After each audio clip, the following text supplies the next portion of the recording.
Welcome everyone. I will be talking about some things that are simple from one perspective, but underappreciated from other perspectives. Um, let me share my screen here. I will be using slides, and I will be also using a Jupyter notebook and maybe some pictures from the internet. Maybe also I may want to comment on a few things. The notebook-based educational platform, that's something that's coming out of Tokyo Data Science, and primarily thanks to Jürgen, who is on this call. So the idea there is to utilize Jupyter notebooks in a way that provides relatively easy way for people to educate themselves or to be educated in an interactive way. So as for my affiliations here, you see here Tokyo Data Science, so that's the school. I'm also at the University of Tokyo, in fact, literally at this very moment. And I will be teaching courses on statistics and on machine learning in the fall. Let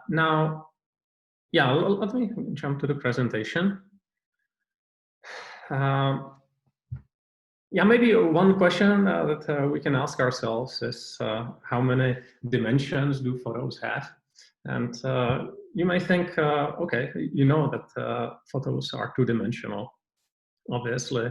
Okay, this is something else. Let me erase it. You could say that photos are two-dimensional. But if you think about the space of images, it's actually very highly dimensional. If you have, say, color images, and they have 100 by 100 pixels, they belong to some 30,000 dimensional space. And for now, let's ignore the discreteness of the pixel values, and let's think of them as a continuum. This means that high-dimensional spaces actually influence our daily life. We definitely have a poor intuition about them because we tend to think about one image at a time. We don't really think about many images at once. But really just the problem of object recognition is something that belongs to the area of high-dimensional spaces. The topic of the talk is high-dimensional spaces and distributions in these high-dimensional spaces. It's definitely relevant for people's everyday life. It's relevant for machine learning, for sure. And I would like to provide some examples that may be a little bit counterintuitive to help you kind of recognize that some things may be complicated. I don't intend to use any kind of complicated math, potentially, except for definition of some functions. I'm going to focus on the intuition. What's the relevance for machine learning? Why are high-dimensional spaces and probability distributions over these spaces relevant for machine learning?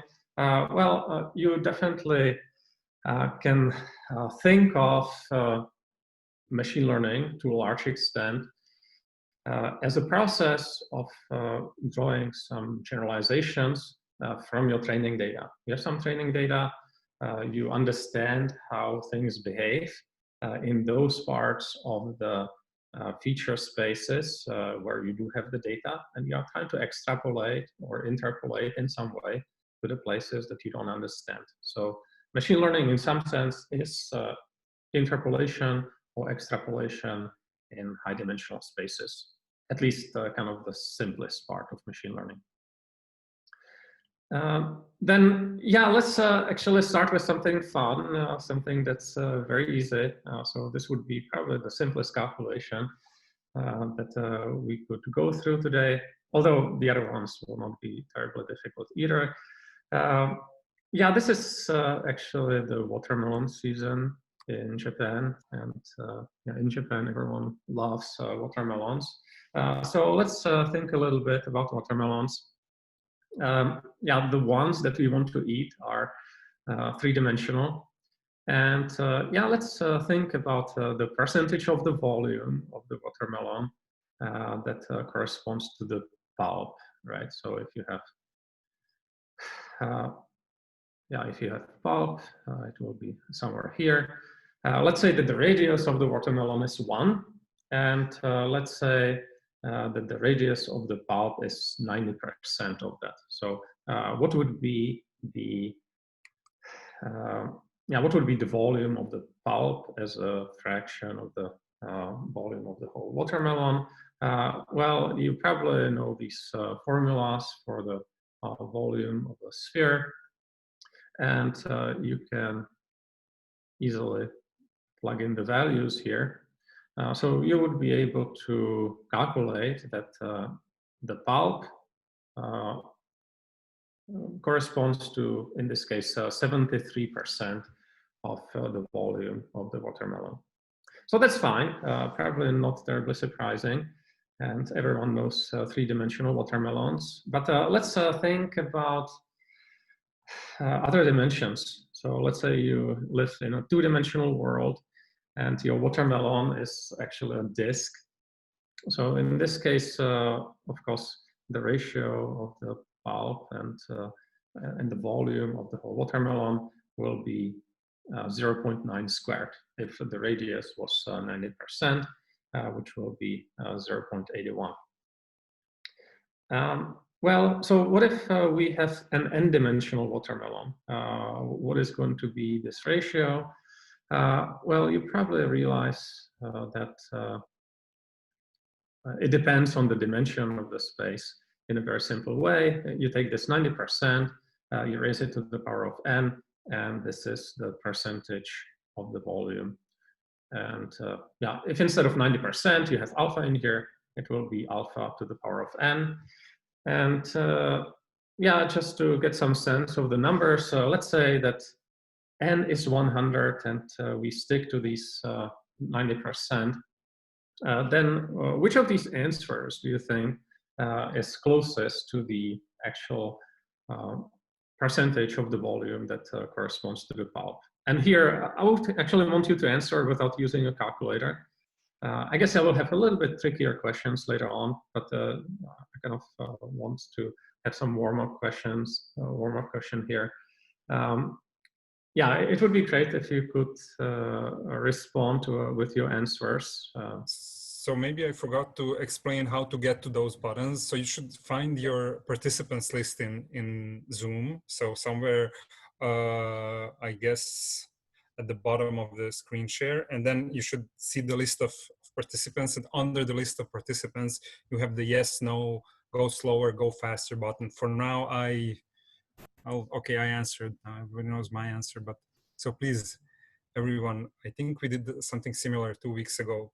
Please use the same buttons just like 2 weeks ago, please.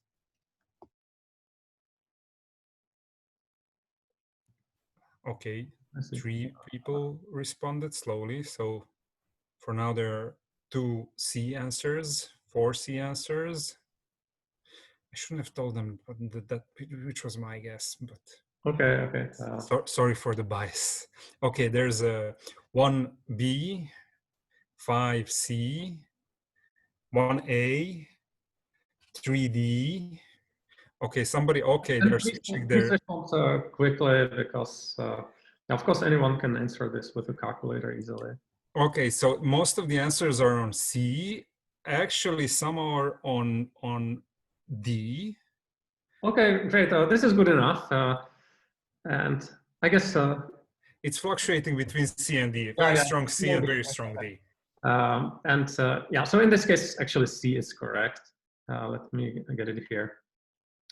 Yeah, if you just calculate it, it's this number right here. I will also be using some notebook in here. And in the notebook, I also have it calculated. So it's 2.7 times 10 to the power of minus 5. Yeah, this is correct. And well, it's not just a number. If you are actually the person who bought this watermelon, then you may be actually pretty disappointed, right? such a small fraction of the watermelon is going to be the pulp. So my advice definitely is don't buy watermelons in high dimensional spaces.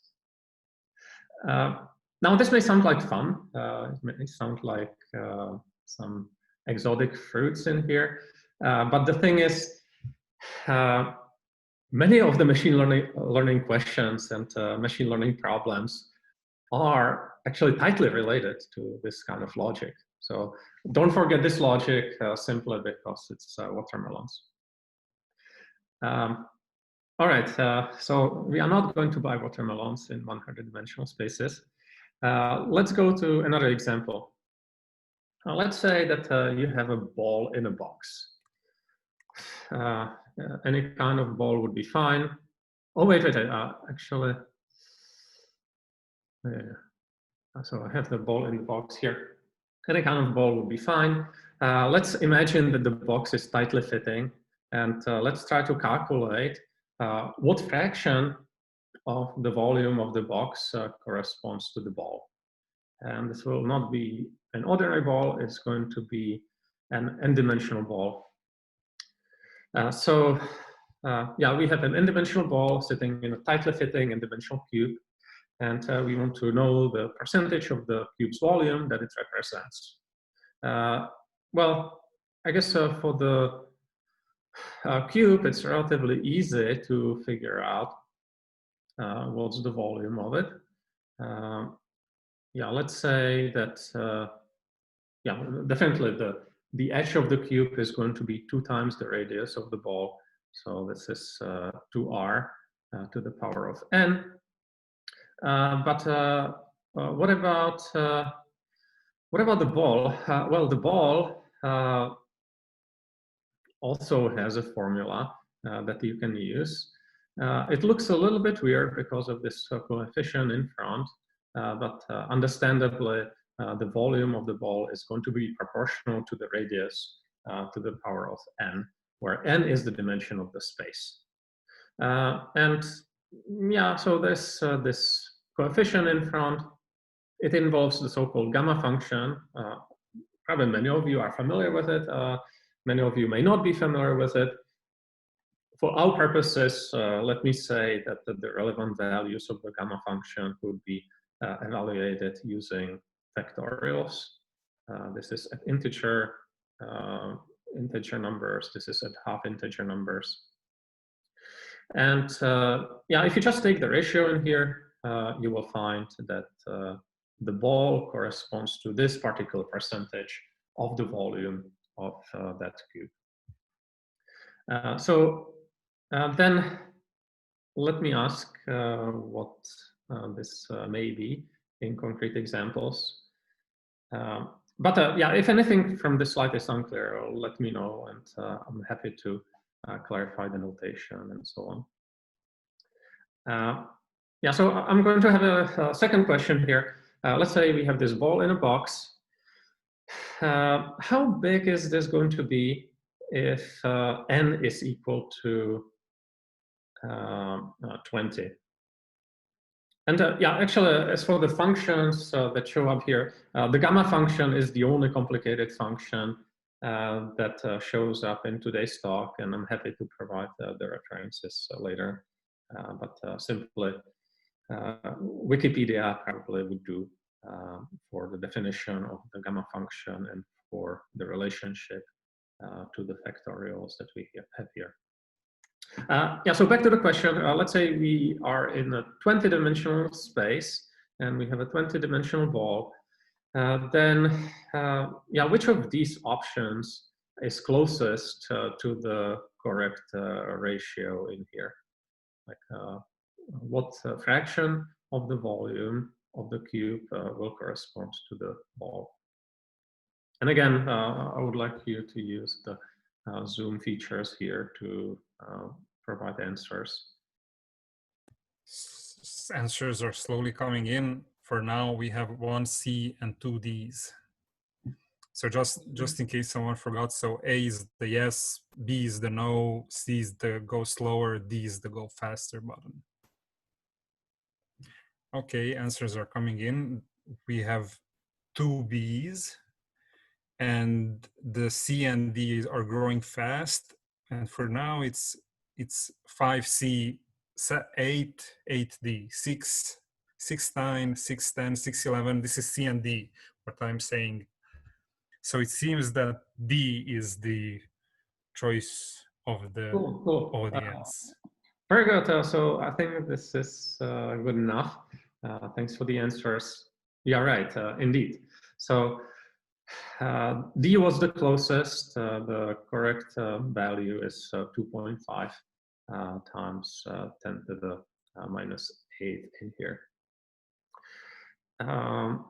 And yeah, if you think about it, if you just take the ratio of the volume of the Earth divided by the volume of the Sun in our usual three-dimensional space, that ratio is actually higher. So just for comparison, let's look at that picture.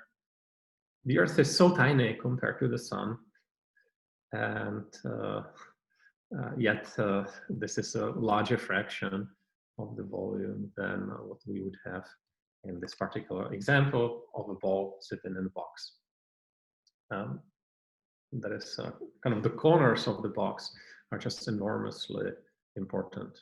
So another thing to think about. Let me see. Do I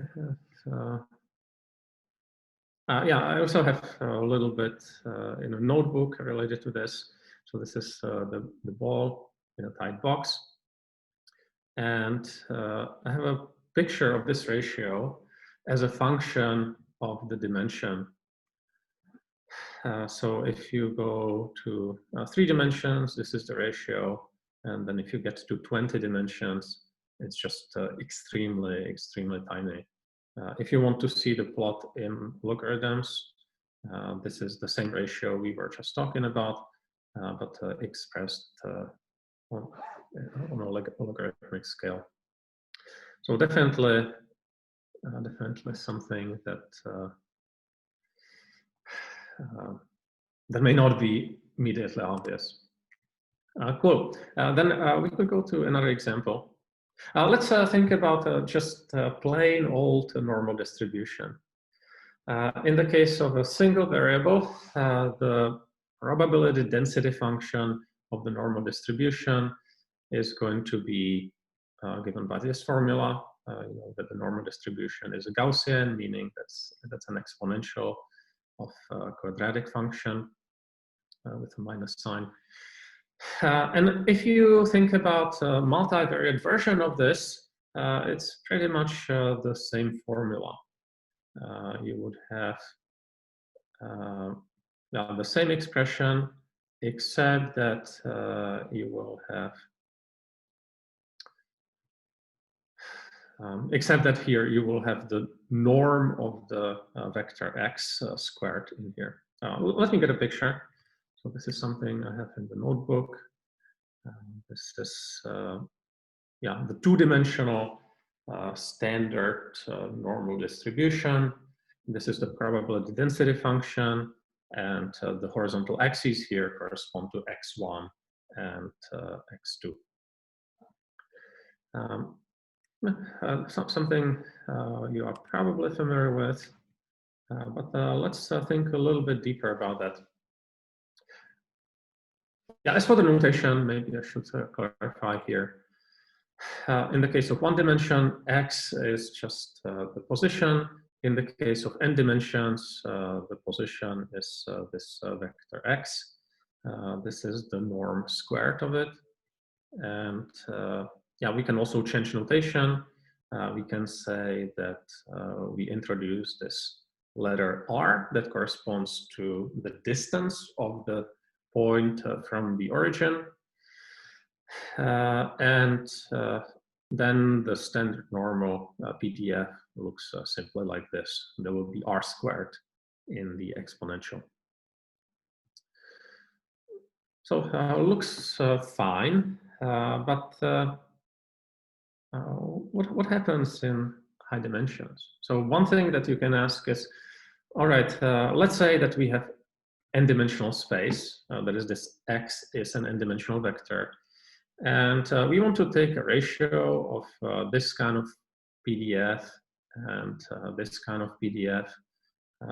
Well, because the formulas look almost exactly the same, and only the factor in front changes here, you would conclude that this ratio is constant. It's just something that depends on the dimension. And in pictures, this is what you have for individual dimensions. So the blue line corresponds to just one-dimensional Gaussian, two-dimensional, and so on and so on. Same shape, but understandably, the value of the PDF will be lower if I plot it this way, simply because in the high-dimensional space, you integrate over more places, and then you need the probability density function integrated over all of possibilities to give you number one. But this looks kind of boring, right? Nothing surprising. But let's think about this. Let's think about the probability density function, not in this high-dimensional space, but let's consider as a variable the distance from the origin. So that's the thing that I called little r.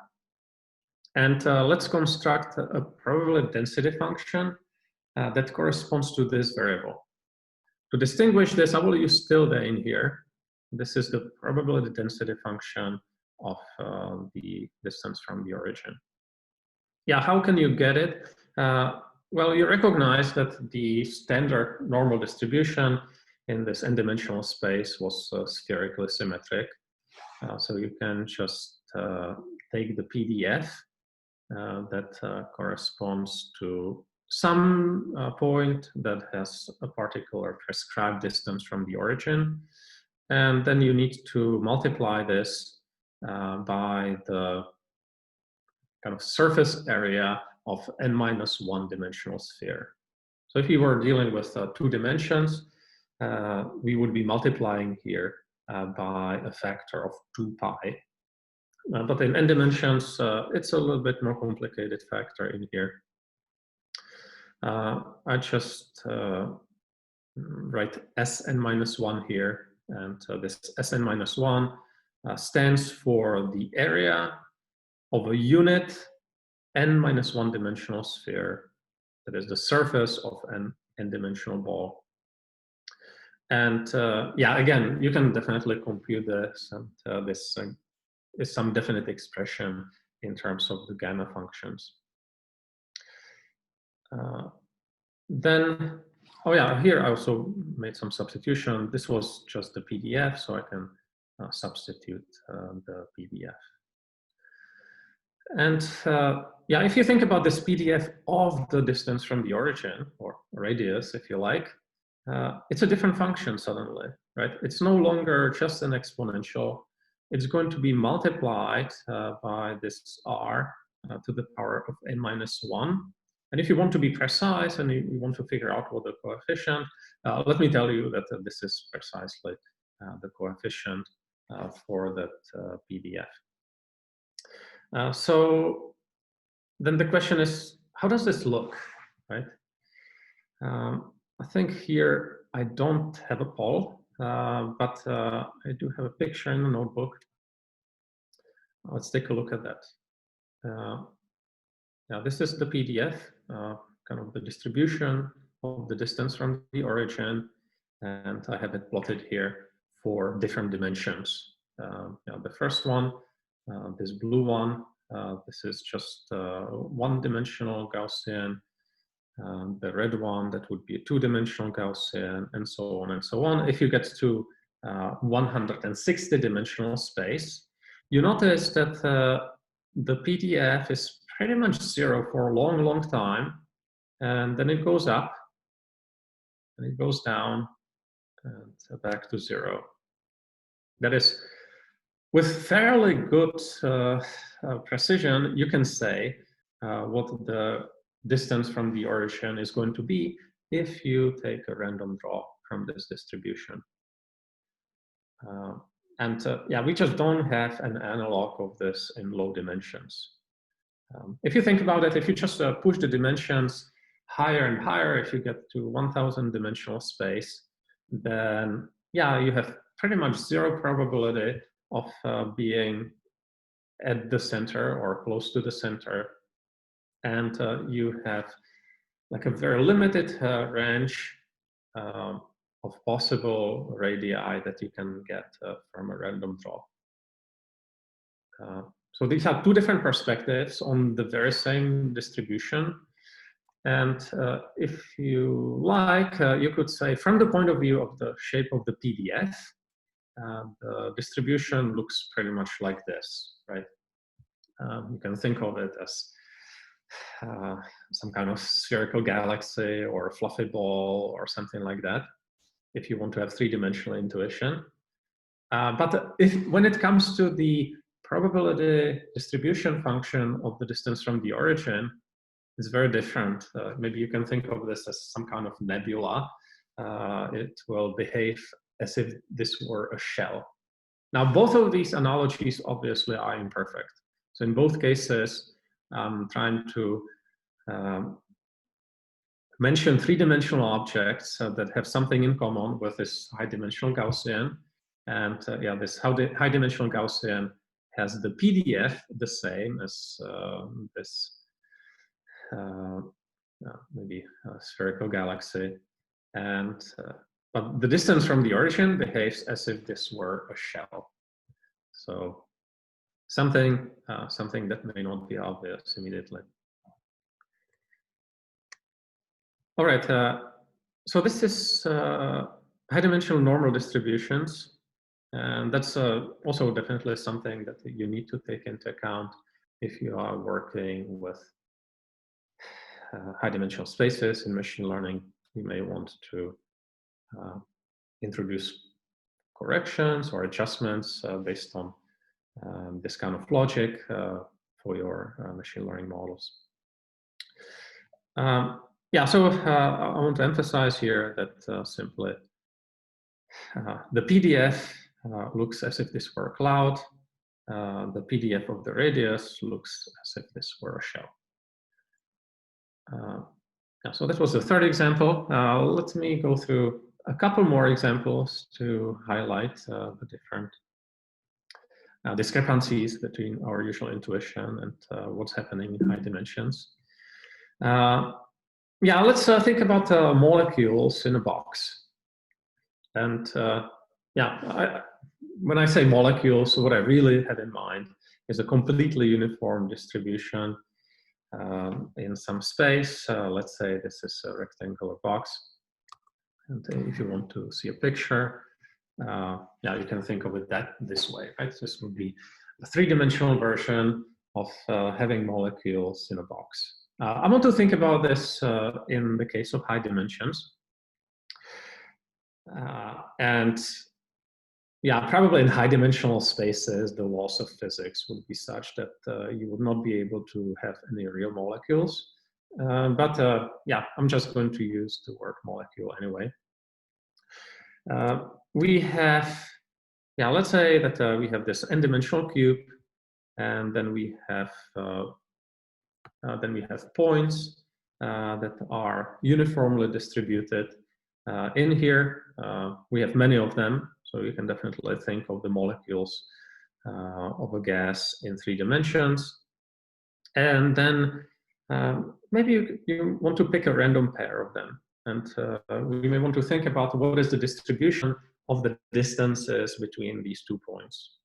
Or to be a little bit more concrete, let's say that we have 1000 dimensional space. So 1000 dimensional box. And then you can calculate all of these different intermolecular distances for the different pairs of molecules that you have. And let's say you take 10% of the shortest distances and calculate an average of that. And you take 10% of the largest distances and you take an average of that. And then you just take the ratio. So you take the ratio of the shortest ones to the longest ones. And here the D represents an average. Yeah, by the way, if this is not clear what exactly I have in mind, please let me know. I would be happy to clarify what calculation this is supposed to be. Yeah, I have another question here. So what do you think is closest to this particular ratio? We consider all of these molecules, like really many of them, let's say 100,000 of them. We take the 10% shortest distances, average it, 10% longest distances, average it. We take the ratio, and then the question is, which of these numbers is going to be closest to that ratio? So this would be another Zoom poll. If you could respond in the same way, that would be great.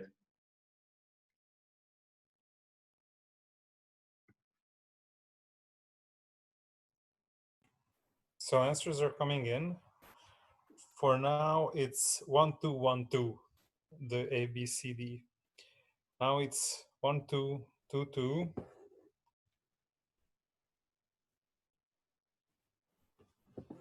And yeah, I definitely encourage you to express your opinion. And if the question was unclear, please let me know. Yeah, so I guess you take the I don't know if you have. So wait, what's the content of the content? We're in a box, right? Yeah, we are in a box, indeed. So just and how many particles do we have?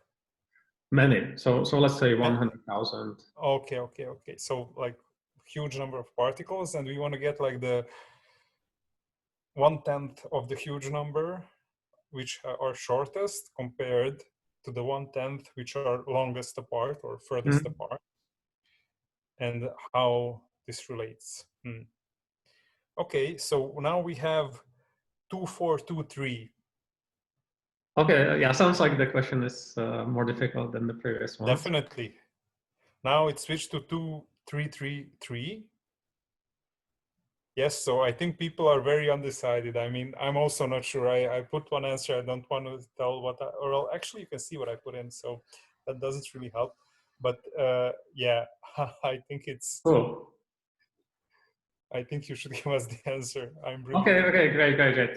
So the most frequent answer was 0.1.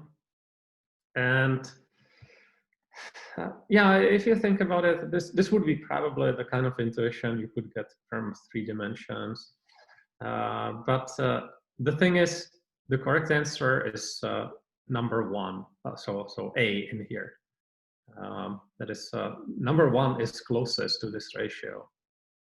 This was the least frequent answer in the poll. And yeah, just think about it. What I'm claiming is that the shortest distances are about as long as the longest distances. Right? Yeah, I have a slide for this. So the claim is there's very little difference between the distances to individual molecules. Yeah, before I read further, let me get to the notebook here. I just calculated a histogram here. This is a histogram of the distances.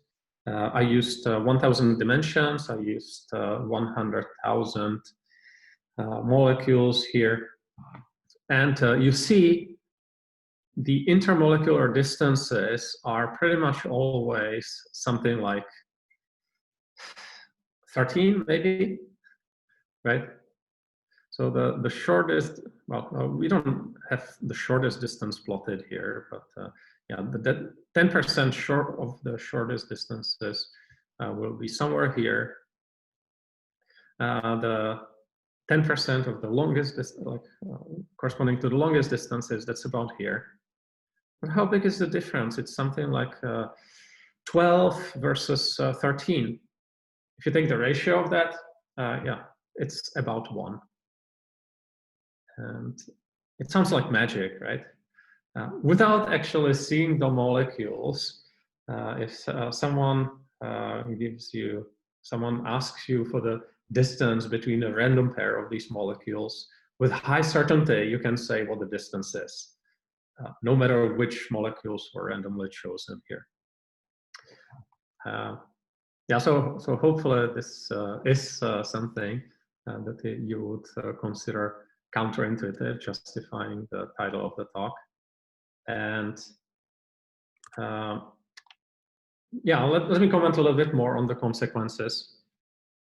In high dimensions, the concept of distance becomes meaningless in a sense.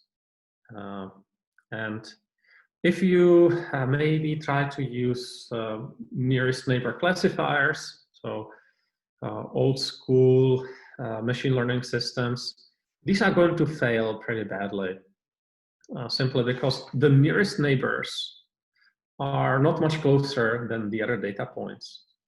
In low-dimensional spaces, two-dimensional spaces, three-dimensional spaces, you would say, okay, if something is the nearest neighbor, then probably the data point shares some properties with it. But here, the nearest neighbors are about the same distance as kind of the other data points.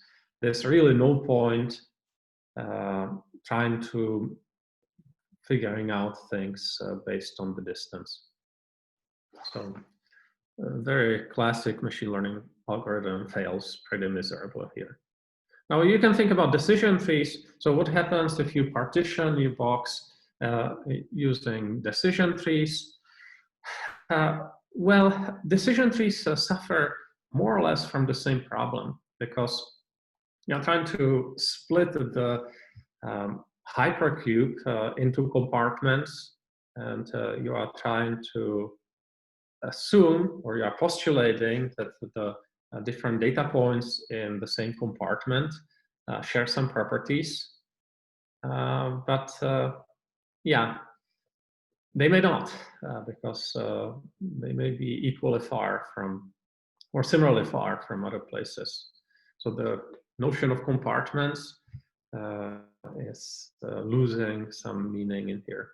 Of course, decision trees are going to do better than nearest neighbors, but still, once the dimension of the feature space becomes too large, then your decision trees are going to fail, and that's also the reason why for computer vision these days we would be using neural networks, not decision trees, because the spaces that the images live in are just gigantic. So this is why we use deep learning. Yeah, I think I have one more slide, maybe slightly different aspect of this. I wanted to say,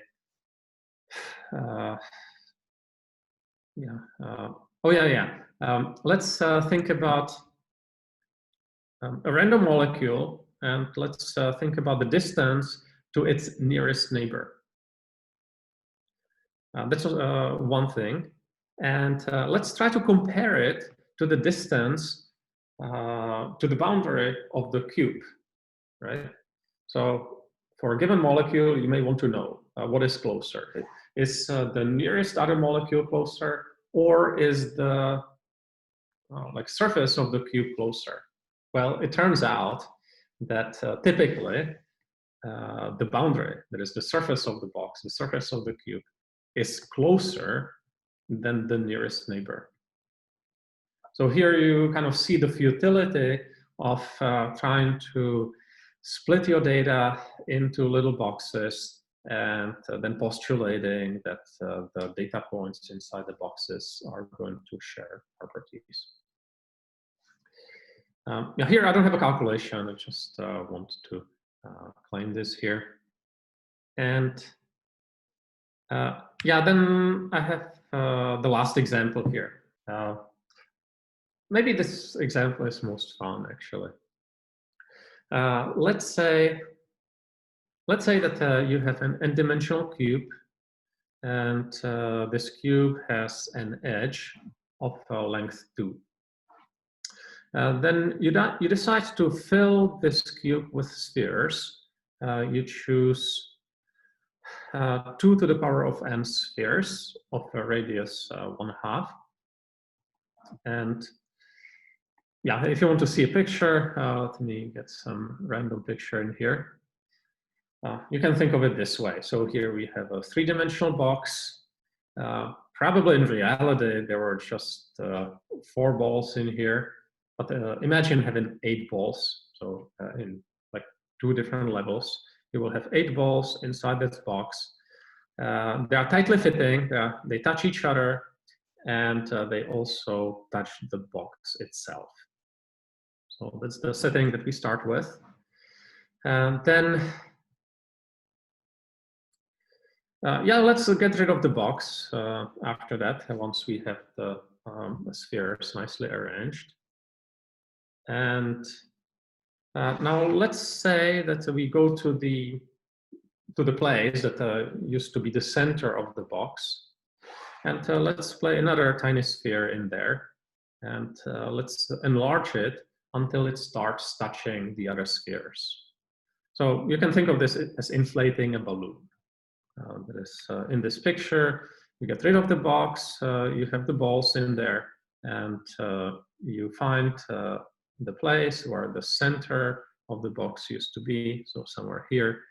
You put a little balloon in there and you inflate it until it starts touching the balls in here. Yeah, so this is the procedure. If my explanation was unclear, please let me know. Then I may want to explain it more clearly. Yeah, so someone raised their hand. Do we have a question here? I definitely want to make sure that everyone understands the setting. Let me check the channels. So if somebody, so if Yoab, if you have a question, please type it. Yeah, sorry, I was answering. Oh, he was just answering. Yeah. So if you have a question, then use the special, I don't know, break time. There's under the more that you have like coffee mug, and then if you don't understand the question, use that. Otherwise, again, use the same pattern. So A, B, C, D is yes, no, go slower, go faster. Yeah, thanks. So if the question is unclear, let me know. But if the question is clear, I would like to ask the following. So let's say we have the dimension very, very large. We send the dimension all the way to infinity. And I would like to know which of these answers is closest to the limit of the radius of the balloon. That is, maybe you start with 3 dimensions, you calculate the radius of this inflated balloon, then you go to 4 dimensions, 5 dimensions, and so on. You keep track of the radius, and then finally you want to calculate the limit of this sequence in here. And yeah, these are the possibilities. It could be infinity, it could be 1, it could be 1/4, or it could be 0. And let me remind you, the cube was supposed to have edge length of 2, and the spheres each have a radius of 1/2. But wait, so how does because the number of spheres is not fixed, right? That's right. That's right. So you put as much spheres as you can in the 2-sided box, and you fix the size of the spheres and and the number of yeah, so for any given dimension, you basically repeat the whole procedure. So if you are in 7-dimensional space, you start with the 7-dimensional cube, you put 2 to the power of 7 spheres in there, each has a radius of 1/2. You put the balloon to the center, you inflate it after having removed the box. I'm a little bit uncertain about, so the spheres might not actually fill the box, or they always fill the box? Yeah, so it will be tightly fitting indeed. And Okay. let me just draw a 2-dimensional version of this here. Yeah, I wonder, maybe I should use just white space. Well, let me draw a 2-dimensional version of this because I didn't probably explain it clearly enough. Yeah, you have your box. In the case of 2 dimensions, this will be a square. And it's 2 by 2, right? Yeah, it's 2 by 2 indeed. And then you place these different balls in here. They will be disks in 2 dimensions until they touch. And yeah, each of them has radius of 1/2. Then you decide to put the balloon in the middle, and then you inflate it. You will, yeah, well, not exactly like this. Maybe like this. You inflate the balloon until it touches the balls in here. So this will be the 2-dimensional version of this. And I'm asking for the radius of this balloon in here. So really this distance here. Okay, and what are the options? And yeah, so then back to the options. Infinity, 1, 1/4, or 0. So, okay, there are some guesses. Most of the people are saying 0. So most of the people are saying go faster, which is D. Some people are, so it's 3, 1, 4, 8. So 3 people are saying infinity. 1 person is saying 1. 6 people are saying 1/4, and 8 people are saying 0. And it seems to be quite stable. 0 is growing slowly. Okay, great. So I think this is good enough. Yeah, so the most frequent answer was 0, and the correct answer is infinity. So yeah, I think things don't get more counterintuitive than this, I suppose. Now, yeah, let's think about it. Let's think about why that is. But yeah, let me actually emphasize one more thing. In the limit, in the limit when n goes to infinity, the radius goes to infinity.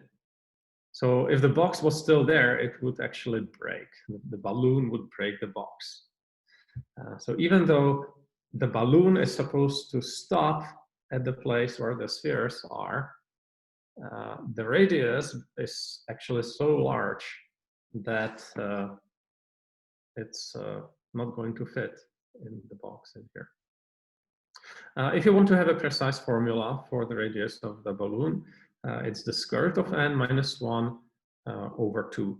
And yeah, if you believe this formula, then you also believe that as n goes to infinity, this is infinite.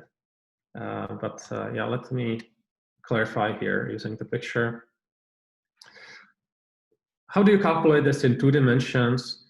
Well, you kind of recognize that you can maybe draw this box in here. Not like this, but like this. Let's draw another box that connects the centers of the spheres. Then this distance in here, this is just 1/2, right? If you think about the diagonal, let me draw the diagonal. This particular portion of the diagonal is 1/2. But the whole distance from the center of the box to the center of the sphere, this is going to be actually the square root of n times the radius of the sphere. Why is it a square root of n? Well, in 2 dimensions, this will be the square root of 2, right? So you know Pythagoras' theorem. This length here is a square root of 2 times the radius of the sphere. If in 3 dimensions, the Pythagoras theorem would give you a square root of 3, and so on and so on. So the difference between this distance and the radius of the sphere is going to be the radius of this balloon. And for that reason, the radius of the balloon is the square root of n minus 1 divided by 2. and divided by 2 because the radius of the sphere was 1/2. So things can be pretty wild. I would warn you not to trust your intuition when you are dealing with high-dimensional spaces. Or I should say no one actually has very good intuition for very high-dimensional spaces. That's why we need machine learning. In general, these kind of things that we talked about, they are related to the curse of dimensionality. Let me actually erase this picture here. What is the curse of dimensionality? One version of what people call the curse of dimensionality is that if you have a high-dimensional feature space, you cannot hope to divide the space into small cubes and still have enough training data in each cube. That's something that I didn't emphasize today, but of course, if you partition each dimension of your feature space into 10 pieces, then the number of cubes in n-dimensional space will be 10 to the power of n. And if n is 1000, this is going to be much bigger than the size of your data set. So we cannot really hope to have many data points in these individual cubes. And even if we had them, maybe the notion of the cubes will not be particularly useful for machine learning, because maybe your data points share properties with other data that are in neighboring cubes. If you kind of chop this feature space into tiny cubes. And so this is one way of looking at what is called the curse of dimensionality. Different people can have different things in mind when they talk about the curse of dimensionality, but it's all related to the kind of properties we discussed today. If you think about nearest neighbor classifiers, as we discussed, they are going to fail, and decision trees are going to fail. If you need to deal with super high dimensional data, you do need to use neural nets, although neural nets themselves are not perfect, obviously, as you may know from, say, adversarial examples. Similarly, if you don't want to do classification, if you want to do reinforcement learning, then you cannot evaluate your value functions on a grid because, again, if your problem is so complicated that you need a very high dimensional feature space, these different grid points will not reflect what you want to do very well. You will not have enough computation to evaluate these values at individual grid points. And again, you may need neural networks. I just want to mention these things. We didn't discuss them in any detail, but I just want to emphasize that this is all connected. And if you do use neural networks, kind of the key property that they have is compositionality. If you have a complicated problem, you try to decompose it into a sequence of easier ones, and you can hope to solve these easier problems. And then arrive at a solution for a complicated problem. So if you are detecting cats and dogs, you may want to have layers of the neural net that first try to detect eyes and ears and tails and so on. In some sense, you could say the reason why we are doing deep learning is precisely the curse of dimensionality and the fact that high dimensional distributions are kind of weird. Now I have a conclusion here, just to sum up. High dimensional spaces and high dimensional distributions have counterintuitive properties that are hard to visualize. Even if you know that some of these things are behaving differently than what you imagine, it's very hard to create a visual picture of this. These properties that we discussed, determine which machine learning techniques are applicable to a given problem. If your problem corresponds to a feature space that has very few dimensions, maybe you will be okay with the nearest neighbor classifier. Probably you may want to switch to decision trees when the dimension gets higher, but once the dimension is too high, I think neural nets are your best bet. And yeah, these so weird properties are actually also responsible for how our brains are structured. The brains of people and animals, they evolve to deal with problems that have to do with recognition based on data that belong to high-dimensional spaces. But interestingly, even though our brains evolved to function well with high-dimensional data, they don't function well enough to let us visualize or grasp intuitively the kind of properties that these high-dimensional spaces and high-dimensional distributions have. Yeah, so this is what I had for the prepared presentation.